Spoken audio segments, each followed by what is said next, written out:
To talk about tech and tourism, may I please invite Mr. Andre Prevatier, who is the CEO of Ascendant and Hospitality Sector Specialist. Please help me welcome him on stage. So I'd like to thank Usama and the team at Textte for organizing this event.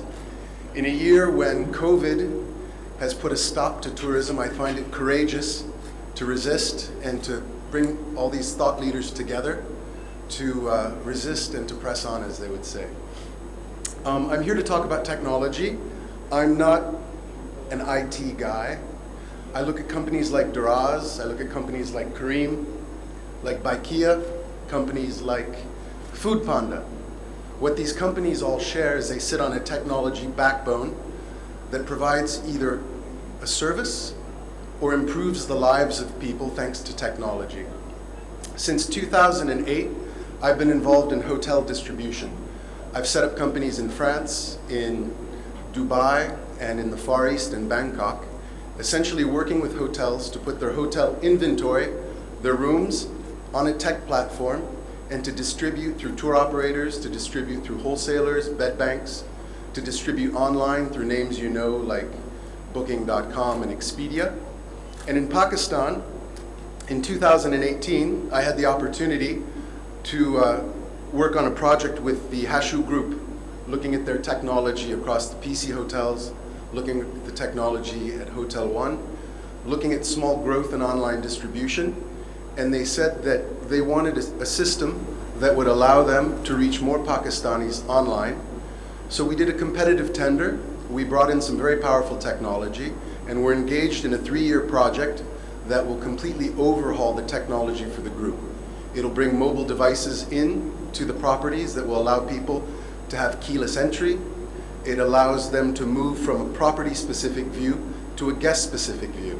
So what that means is that when Amir Khan stays in Lahore one night, 3 weeks later when he's in Karachi, they'll know exactly what he consumed when he was in Lahore, what his preferences are.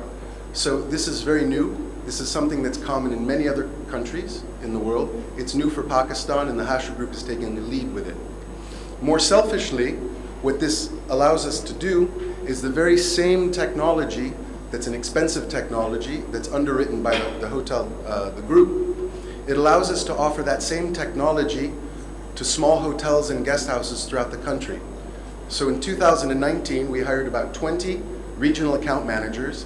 They went door to door, teaching the internet to hoteliers who had never heard about the internet, that were still doing everything with pen and paper. I was in Skardu for my first iftar in May of 2019, and there were 40 hoteliers that were all there.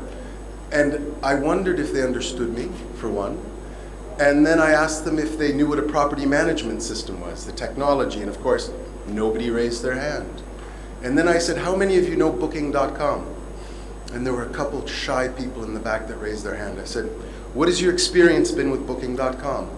And they said, well, they don't really respond to my emails, and if I call them, sometimes they call me back. They're in Dubai. I'm not that important for them. We hired somebody. We put him in the office of Asia Expeditions, and I said, whenever you have a problem, call Qasim. He'll get on his motorbike. He'll be there in 20 minutes.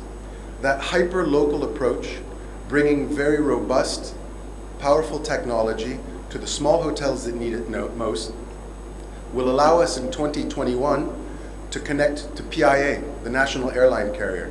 Next week, you'll be able to go to the PIA website, the 15th. As of the 15th of February, you'll be able to go there and you'll be able to buy your hotel room.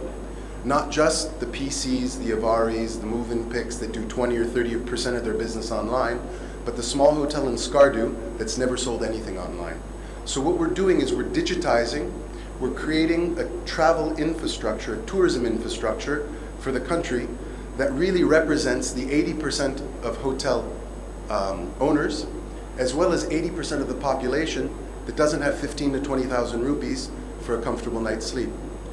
So the second, Roomf, what we've done is those 20 to 30 account managers that have walked the country signing up these hotels, when they find one with Wi-Fi, air conditioning, and clean washrooms, We did a study, 57% of negative guest reviews were the quality of the washroom.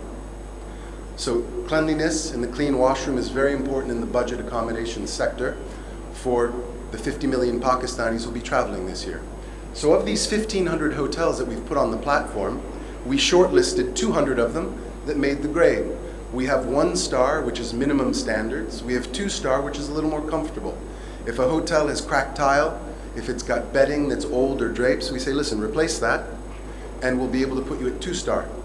And then of course 3 star are the lovely hotels like Moksha up in Hunza Valley, Mountain Story in Aliabad. And these properties, they want to keep their brand. They want a cost-effective platform to sell their rooms to people they may or may not know and not pay too much for it. So we have a 1 star, 2 star, 3 star. This coming year we'll be launching the Room Premium brand. So those will be branded, high visibility, near major arteries along the KKH, so that we'll be able to provide quality, consistency, and a good night's sleep for Pakistan's rising middle class. So this is technology, this is our vision. That's what we're about on a more macro level, given the fact that there's so many people from government. And I think what's most important is really this idea of using technology to provide access. Oddly enough, the subheading of the panel that has now morphed into my speech was accessibility. And accessibility traditionally is known for people who have limited movement, people that have handicaps and whatnot, providing a fair experience for them.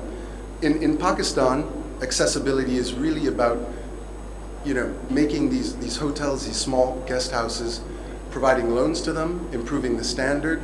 You've got a phenomenon in the Northern Territories where there are so few rooms that any kind of loan to bring a private homestay up to the kind of standard where any of us would be comfortable sleeping for a night, that loan gets paid back in 70 nights.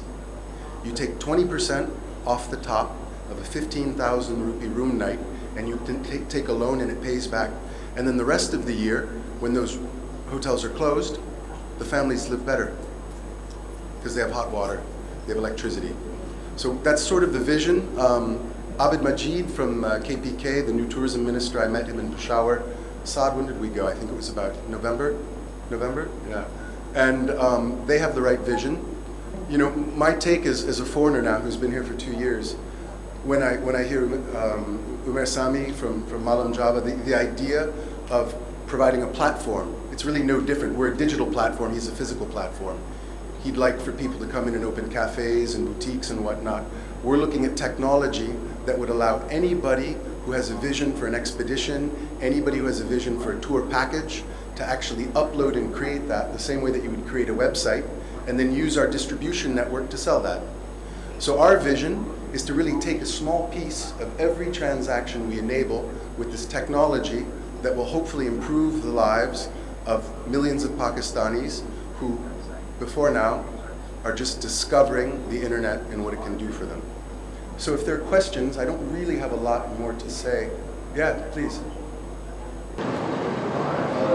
Sir, the part where you mentioned integrating user preferences across the hotel databases, doesn't that already exist in the PMS of the hotels? User preferences are part of what gets logged into a PMS at the time of check-in, check-out, over the course. That is linked to an individual.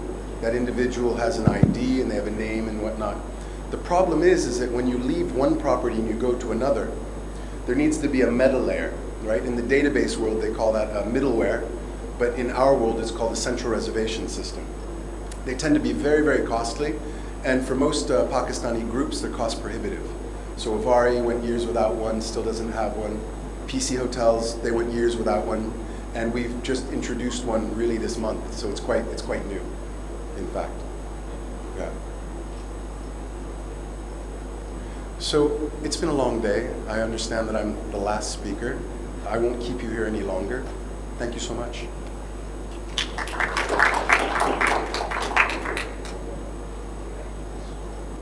Thank you, Andre.